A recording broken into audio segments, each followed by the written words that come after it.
Hey y'all, welcome to Kamira's Kitchen. Today we are making a country boy breakfast, okay? We got that sausage, biscuits, and gravy, bacon, skillet potatoes, scrambled eggs, and some fruit. Honey, we gonna hold it down for the soul food country breakfast today. Now, starting with this biscuits and gravy, I am going to saute 4 strips of bacon that I have cut up into 1-inch pieces on medium heat until all that nice fat is rendered. Honey, we're going to take the Piggly Wiggly out of the skillet and we're just going to place that bacon to the side. Now we want all that grease for the flavor, so you better not dump none of that out.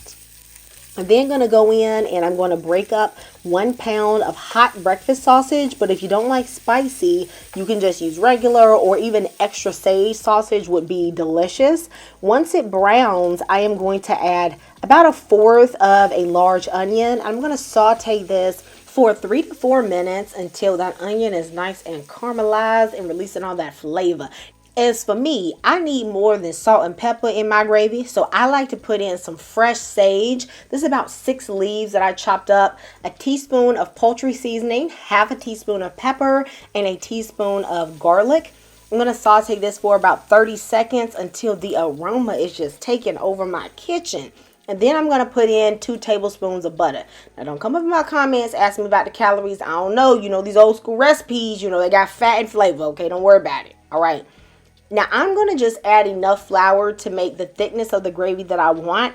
I'm putting in about 1/4 of a cup of flour, but y'all know that, sister girl not measuring, all right? I'm going to toast this for about 2 minutes so that I can cook out that flour taste. You don't want that in there. And then, I just put a little extra flour, just work in the pan, okay? You got to work the kitchen, okay? And then I am going to start adding in my milk. You need to add enough milk to get the thickness and the taste of the gravy that you like. I am using 2 cups of whole milk. Don't come up in here with none of that skim milk, 2% mess. This is a whole milk occasion, all right? You're going to see that the gravy is going to start to thicken up in about 2 to 3 minutes. Now, mine was a little too thick, so I went in with about half of a cup more whole milk. And then I just adjusted the seasoning. So I put in just a little bit of Creole seasoning, some more pepper.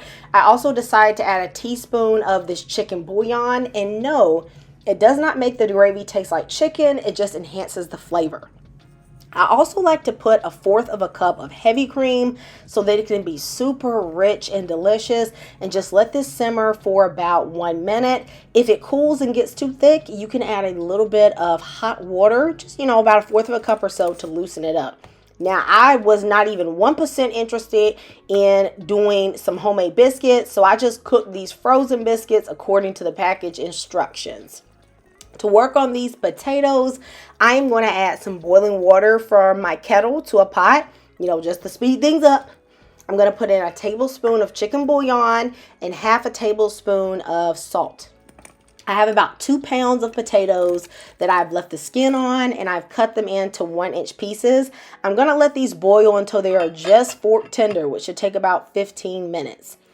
Once they are done, I'm going to drain them, and I'm going to put some bacon grease and about a tablespoon of butter into my skillet. I'm also adding about 1/4 of a large onion I've cut up roughly, and I'm just going to let it sit, okay, for 4 minutes. Do not be turning this because you want the sides of the potatoes to brown. If you turn it constantly, you're not going to get the color you want. So turn it, let it sit 4 minutes, flip it again, let it sit about another 4 minutes, until you get the color that you want. When you have it, then you can go in with your seasonings. I'm using very simple seasonings today. I'm only going to use this chipotle and roasted garlic seasoning. It's got salt, garlic, herbs, a little bit of kick from the chipotle. I'm just using that to taste. And then I'm going to add in 2 sprigs of rosemary, because y'all know rosemary and potatoes just go together.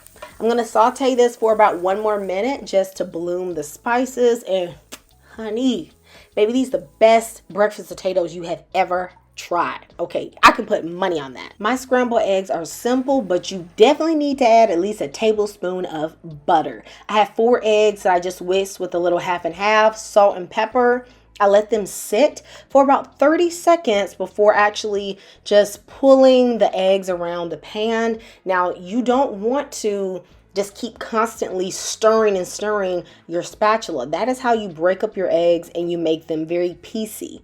You don't want that. You want to gently fold them and gently move them until they're about 95% cooked. Then I take them and I put them on my plate, and really the residual heat will take it the rest of the way so that they can stay nice and soft. Guys, if you have loved this breakfast, go ahead and give me a like and subscribe. Let me know how many biscuits with the gravy are you about to eat, because honey, I could tear up 2 or 3 of them things. You guys know that I love you and Jesus loves you, and I will see you next time in Kamira's Kitchen. Goodbye.